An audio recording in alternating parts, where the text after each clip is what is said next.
শিবিরের কাছটাতে আসতে না পারে, সেই জন্য বলা হয় এরা হাত কাটে আর রক কাটে। আমি বলি এই কথাটা হলো একটা চালাকি কথা। হাত কাটা গলা কাটা এইটা সহজ না পেটের মধ্যে ছুরি মারা বা গুলি করে মারা সহজ? কোনটা সহজ?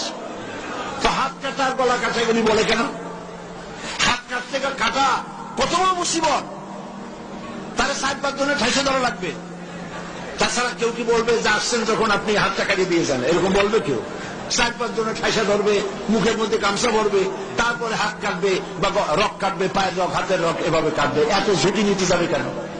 ছুরিটা যে ছুরিটা দিয়ে হাতটা কাটবে, ওই ছুরিটা পেটের মধ্যে মুখের মধ্যে ঢুকাই দিলেই তো সারলো।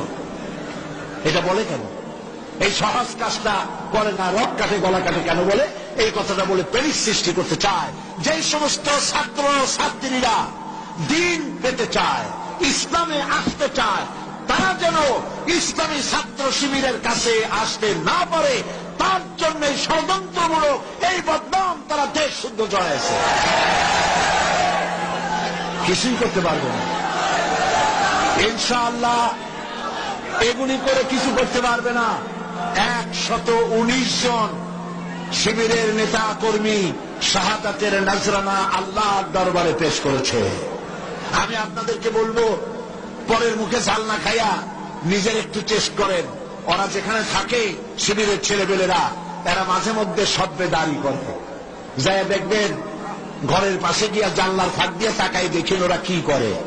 এরা মাদ্রাসায় পড়ে নাই, কলেজে বিশ্ববিদ্যালয় পড়ে, হয়তো দাড়ি টাড়িও এ পর্যন্ত অনেকে রাখতে পারে নাই, কিন্তু যায় দেখবেন বস্তা ছেঁড়া হইল বালাম চাউলে ভরা, উপরে রং কাঁচা থাকলেও ভিতরে পাকা আম।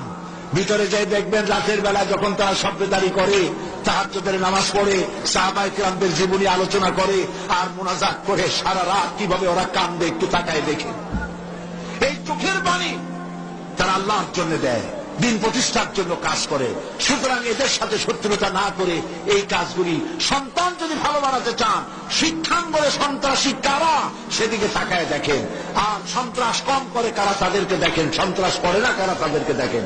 এই জন্য সন্তান যদি ভালো বানাতে চান ছেলেদেরকে, তাহলে এই লাইনে দেন। মেয়েদেরকে যদি ভালো বানাতে চান, এই পরিবেশে ছাত্রী সংস্থার সাথে দিয়ে দেন।